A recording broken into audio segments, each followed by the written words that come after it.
I think anyone who's been following my videos for any time knows how passionate I am about the miseducation of science in our schools and the lack of openness, the lack of debate, the doctrine, the tablets of stone handed out rather than teaching the scientific process. What I'm going to show you now is a clip from a typical video that children can understand about ocean acidification. And then I'll come back as soon as I've shown you just part of this video, which I find extremely annoying. And I will then go on to explain why this is a lie or deception that's not just a million times wrong, but billions of times wrong. Billions based on the maths.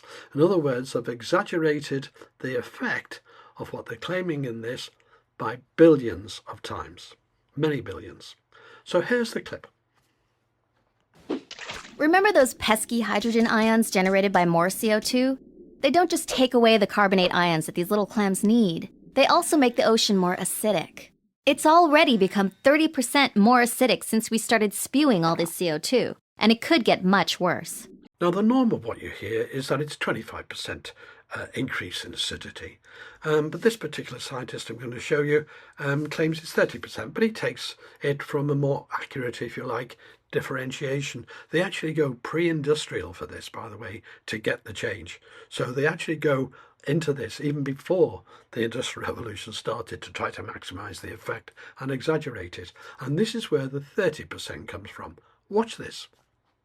Now, how much of a change in pH are we seeing? If we look at pre-industrial levels, the pH of the oceans was really basic, 8.25. Post-industrialization, it had changed to 8.14. Now, there are going to be regional differences you can see on this map right here. And you might say that's not much of a change in pH, 0.11, but remember this is a log scale. So that represents a 30% change in the pH. What I missed out on my acidification video was this point. And actually what reminded me was a Tom Nelson broadcast by Catt, a friend of mine, Brian, and he's pointed this out long ago, what I'm pointing out now. All I'm doing is making it simple for everyone to understand. That's all. Now, the point here is that I'm going to take a 25% through this. That's the most common claim. Please note they're taking the 1751 data from isotopes that they think, and they're saying it was 8.25 then and so on. That's 100 years before the Industrial Revolution even started. So obviously things were going on well before then with the changing pH in the oceans. But I'm leaving that aside because today we're just dealing with simple maths. That's all. So we're taking the more usual claim from a pH of 8.2 down to 8.1, the increasing in acidification that's destroying our oceans. Now, what all this boils down to is some very simple maths. It's to do with whether that 25% reduction or increase in acidity, if you like, is a relative or absolute percentage. What does that percentage, 25%, relate to? And to do that, all you've got to do is understand the difference between a relative or absolute percentage. I'll explain that now, and believe me, anyone can understand this. Now here I'm going to explain the difference between relative and absolute percentages. And I'm going to do it by example. Let's take two teachers who are being compared on their pupils' exam results. And 100% is the perfect score for them. Pupils get 100% through, and 0%, well, no one got through. Lousy teacher. Now, on the relative percentage term, teacher A scores just say 1 out of 100. She gets 1 pupil through, and teacher B gets 2 pupils through out of 100. Both are lousy teachers. But if you compare on a relative percentage, teacher B is twice as good. He got 2 instead of the 1. That's twice as good. And in fact, that's 100% relative percentage. But it doesn't tell you the truth, because that is a relative percentage from which you may conclude that teacher B is fantastic, is 100% better than teacher A.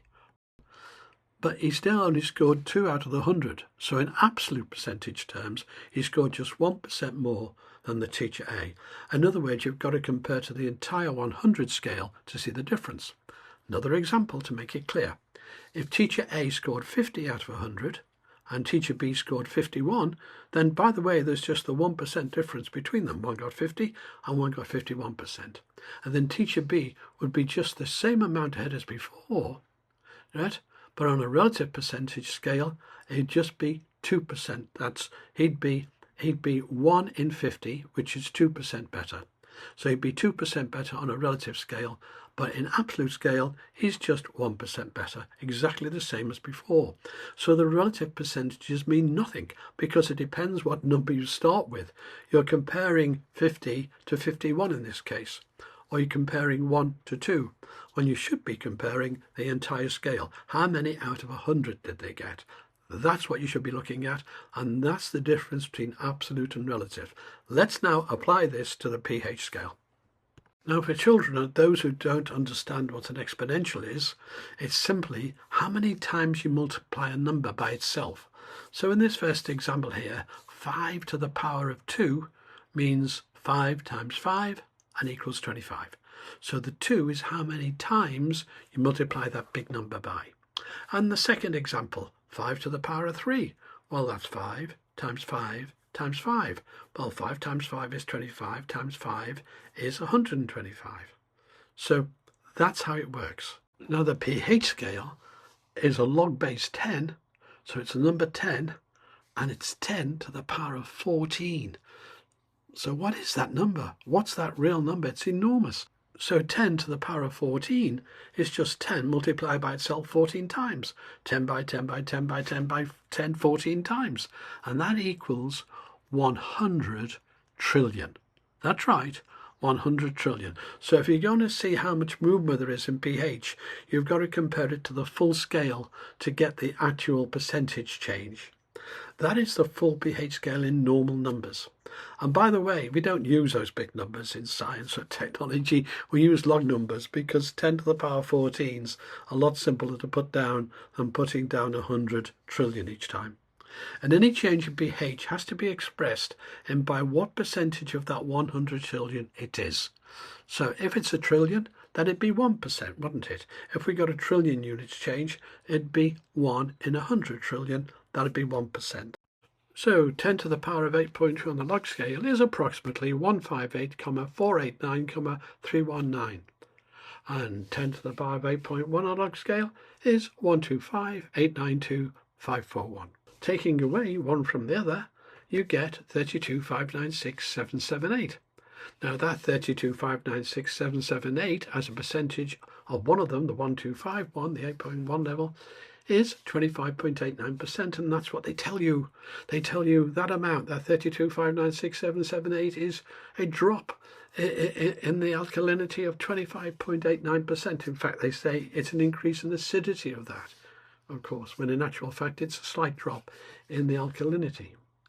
So that's what they say. But of course, if we're going to take that number to see how much it's decreased, you've got to say what percentage of the whole range is decreased by. So it's 32,596,778 as a percentage of the 100 trillion. And that is not the 25.89%, it's 0.000000163%. So they have exaggerated the claim only by 158.83 billion%. That's how many times they've exaggerated the claim.